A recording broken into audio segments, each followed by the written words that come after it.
இறைவா நீ ஒன்றில்லை, இறைவா நீ ஒன்றில்லை, நீ இல்லாமல் ஒன்றுமில்லை.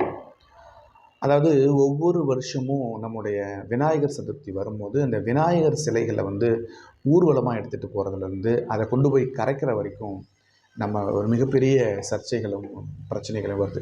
அதுக்குள்ளே இருக்கக்கூடிய அரசியலுக்கு நம்ம போக விரும்பலை. ஆனால் அந்த விநாயகர் சிலை எப்படி முறையாக அப்புறப்படுத்தப்பட வேண்டும், எப்படி கொண்டு போயிட்டு அதை எங்கே நம்ம வைக்கணும் அப்படின்றது இந்த பதிவில் பார்க்கலாம். முதல்ல இந்த விநாயகர் நம்ம எப்படி செய்யணுன்றதை நான் சொல்கிறேன். அதாவது இந்த விநாயகர் சதுர்த்தி அன்று நம்ம விநாயகரை எப்படி செய்யணும் அப்படின்னா, ஒரு நீர்நிலைகளில் இருக்கக்கூடிய களிமண் எடுத்துகிட்டு வரணும்.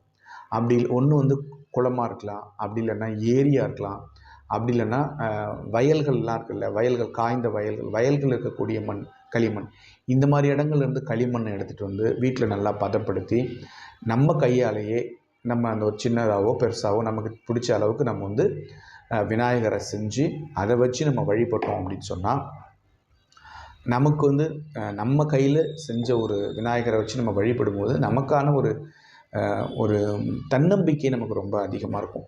அப்படி செஞ்சு நம்ம வழிபடும் போது அது நமக்கு ஒரு நிறைந்த பலனை கொடுக்கும்.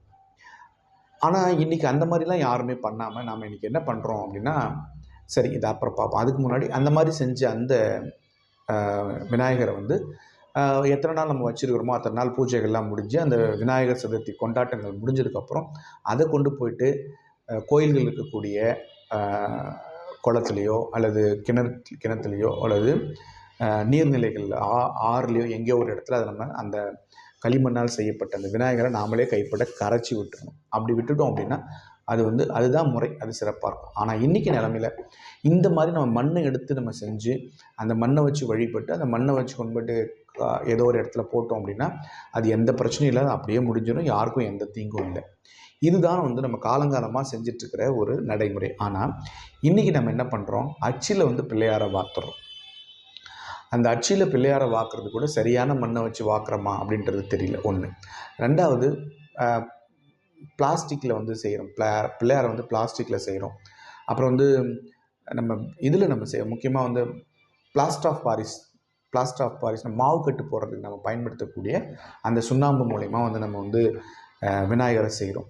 மிகப்பெரிய அளவில் விநாயகரை செஞ்சு நம்முடைய பகட்டை காமிக்கிறதுக்காக, நம்முடைய பணத்திமுறை காமிக்கிறதுக்காக, நம்முடைய செல்வாக்கை காமிக்கிறதுக்காக மிகப்பெரிய விநாயகர்லாம் செஞ்சு அதுக்கு ஒரு வாரம் பாலபிஷேகம், அதை என்னென்ன அபிஷேகமெல்லாம் பண்ணி அதை கொண்டு போயிட்டு நம்ம என்ன பண்ணுறோம், ஆற்றுல கலைக்கிறோம். பிளாஸ்டர் ஆஃப் பாரிஸில் ஒரு கெமிக்கலால் செய்யப்பட்ட அந்த மிகப்பெரிய அந்த இதெல்லாம் கொண்டு போய் நம்ம ஆற்றுல கரைக்கும் போது அதில் இருக்கக்கூடிய கெமிக்கலால் அங்கே இருக்க நீர்நிலைகள் வாழக்கூடிய உயிரினங்கள் பாதிக்கப்படுது.